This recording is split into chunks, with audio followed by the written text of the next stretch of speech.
Hey guys, welcome back to my channel. Today I'm going to be bringing you along on a day in the life of a traveling nurse. If you guys are new here, make sure you smash that subscribe button. If you have any questions, definitely leave a comment down below and I always answer them.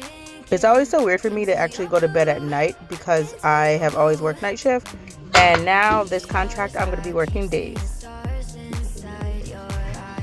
So I live in Ohio and my current contract is a couple hours away. So what I do is I get a hotel for 2 nights and then my last day of my shift I drive back home.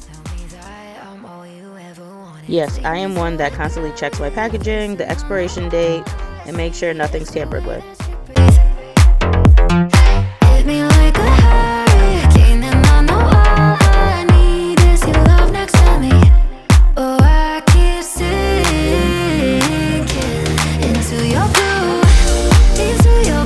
Hopefully you guys enjoyed that short little vlog. Make sure you subscribe so you can come along with me on all my shifts.